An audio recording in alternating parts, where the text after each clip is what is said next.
Baik, terima kasih. Saya Alif Hamzah akan menjelaskan proses pembentukan bunyi bahasa. Jadi, proses terbentuknya bunyi dalam bahasa melibatkan masuknya getaran udara ke telinga. Getaran udara ini dapat menghasilkan bunyi atau suara. Bunyi ini dapat terjadi ketika dua benda atau lebih bergerak atau bertabrakan. Contohnya adalah saat memainkan biola. Baik, terima kasih kepada moderator. Saya di sini akan memaparkan materi tentang menganalisis cara kerja alat ucap dalam menghasilkan bunyi bahasa. Pada umumnya, manusia berkomunikasi dengan melalui bahasa, yaitu dengan menulis dan berbicara. Dan dalam pembentukan bunyi bahasa juga terdapat 3 faktor yang terlibat, yaitu yang pertama sumber tenaga, yang kedua alat ucap, dan yang ketiga yaitu rongga pengubah getaran. Dan di dalam cara kerja alat ucap juga terdapat beberapa yang menghasilkan bunyi, yaitu yang pertama bunyi oral. Bunyi oral yaitu bunyi bahasa yang arus udaranya keluar dari mulut. Yang kedua ada bunyi sengau, yaitu bunyi bahasa yang arus udaranya keluar melalui hidung. Yang ketiga yaitu ada bunyi dinasalisasi, yaitu bunyi yang keluar melalui mulut dan hidung. Yang keempat yaitu bunyi yang bersuara, yaitu bunyi yang dihasilkan berat. Yang terakhir yaitu bunyi yang tak bersuara, yaitu bunyi yang dihasilkan ringan. Menganalisis proses pembentukan vokal dan konsonan. Bunyi bahasa dapat dibedakan menjadi 2 kelompok, yaitu vokal dan konsonan. Bunyi vokal adalah bunyi bahasa yang arus udaranya tidak mengalami rintangan, dan kualitasnya ditentukan oleh 3 faktor, yaitu tinggi dan rendahnya posisi lidah, kedua bagian lidah yang dinaikkan, dan yang ketiga bentuk bibir pada pembentukan vokal itu. Dan bunyi konsonan dibuat dengan cara yang berbeda. Pada pelafalan konsonan juga ada 3 faktor yang terlibat, yaitu yang pertama keadaan pita suara, yang kedua penyentuhan dan pendekatan berbagai alat ucap, yang terakhir yaitu cara alat ucap itu bersentuhan atau berdekatan. Suatu konsonan dapat dikategorikan sebagai konsonan yang bersuara atau yang tak bersuara. Misalnya, P dan T adalah konsonan yang tak bersuara, sedangkan B dan D adalah konsonan yang bersuara. Dan berdasarkan artikulasinya, bunyi bahasa dibagi beberapa macam. Bila udara dari paru-paru dihambat total, maka bunyi yang dihasilkan yaitu dengan cara artikulasi semacam itu, yaitu dinamakan bunyi hambat. Contoh bunyi hambat yaitu P dan B. Dengan mempertimbangkan pita suara, daerah artikulasi, dan cara artikulasi, kita dapat memberikan konsonan secara lengkap. Bunyi P misalnya adalah bunyi konsonan hambat bilabial yang tak bersuara. Mungkin hanya itu saja materi yang bisa saya sampaikan. Kurang dan lebihnya mohon maaf. Baik, terima kasih kepada moderator. Di sini saya akan melanjutkan materi yang ketiga, yaitu menganalisis diftong.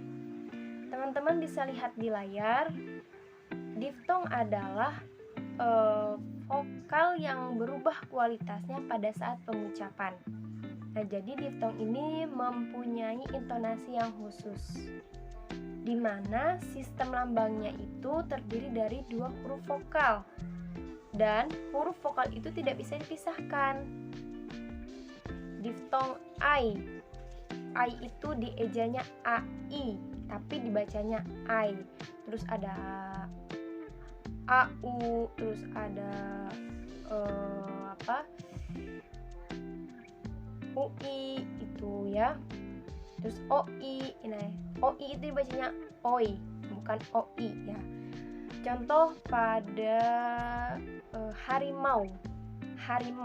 Nah, kata mau itu, suku kata mau itu tidak bisa dipisahkan. Misal mau, nah itu tidak bisa dipisahkan. Jadi dibacanya mau, harimau. Nah, contoh lain misal sungai. Tidak bisa dipisahkan menjadi sungai, tapi dibacanya sungai. Nah, seperti itu. Selanjutnya ada materi gugus konsonan, di mana gugus konsonan di sini adalah deretan dua atau lebih itu golongan suku katanya sama. Misal pada ada PR, terus ada STR, terus ada PL. Contohnya PR itu praktik, PL itu plastik, PL plastik. Nah, gitu. Tetapi tidak semua deret konsonan itu menjadi gugus konsonan, gitu. Contohnya PT, cipta. Nah, itu bukan gugus konsonan. Terima kasih. Baik, di sini saya akan menyampaikan materi tentang menganalisis perbedaan fonem dan grafem. Jika kita berbicara tentang vokal dan konsonan seperti yang telah kita lakukan, kita berbicara tentang bunyi bahasa yang dibedakan dari tulisan. Bunyi bahasa yang dihasilkan bermacam-macam. Ada yang membedakan kata, ada tidak. Bunyi P pada kata pagi diucapkan tidak sama dengan P pada siap, diucapkan dengan kedua bibir tertutup. Sedangkan pada kata pagi, bunyi ini harus dilepas untuk bergabung dengan bunyi A. Perbedaan pelafalan itu tidak menimbulkan perbedaan makna kata. Satuan hal terkecil berupa bunyi atas aspek bunyi bahasa yang membedakan bentuk dan makna kata dinamakan fonem. Jika dua bunyi bahasa secara fonetik mirip tetapi tidak membedakan kata, maka kedua bunyi itu disebut alofon dari fonem yang sama. Dengan demikian, jika P pada kata siap seperti dicontohkan di atas dilafalkan dengan merenggangkan katupan kedua bibir kita atau tetap mengatupkannya, maka tidak akan ada perubahan bentuk maupun makna kata. Fonem harus dibedakan dari grafem. Fonem merujuk ke bunyi bahasa, sedangkan grafem merujuk ke huruf atau gabungan huruf sebagai satuan pelambang fonem dalam sistem ejaan. Oleh karena itu, fonem lazim dilambangkan dengan huruf dalam penulisannya. Sering tidak tampak perbedaannya dari grafem. Meskipun grafem melambangkan fonem dalam sistem ejaan, ini tidak berarti bahwa satu grafem hanya bisa melambangkan satu fonem atau sebaliknya. Baik, sebelumnya terima kasih. Di sini saya akan memaparkan materi tentang fonem segmental dan fonem suprasegmental. Apa itu fonem segmental? Fonem segmental merupakan kesatuan bunyi bahasa terkecil yang meliputi vokal, konsonan, dan difton. Sedangkan fonem suprasegmental merupakan bunyi yang menyertai bunyi segmental, antara lain berupa tekanan, nada, dan intonasi. Contohnya dalam kata dada, terdapat vokal dan konsonan da. Dada di sini diartikan sebagai salah satu anggota tubuh manusia. Jika saya merubah sedikit intonasi atau nadanya menjadi dada, nah dada di sini diartikan sebagai ucapan selamat tinggal. Karena pada semua bahasa, nada memberikan informasi sintaksis. Kalimat dada tadi dapat diartikan sebagai salah satu anggota tubuh manusia dan dapat juga diartikan sebagai ucapan selamat tinggal, bergantung pada naik turunnya nada atau intonasi yang kita gunakan. Jika nada itu membedakan kata dalam suatu bahasa, bahasa itu disebut sebagai bahasa tona. Dan yang ketujuh ada mengidentifikasi suku kata. Suku kata adalah bagian kata yang diucapkan dalam satu hembusan nafas dan terdiri dari beberapa fonem. Contohnya dalam kata pergi, terdapat dua suku kata per dan gi.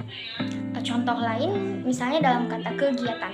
Kegiatan, terdapat 4 suku kata. Suku kata berakhiran vokal disebut suku buka.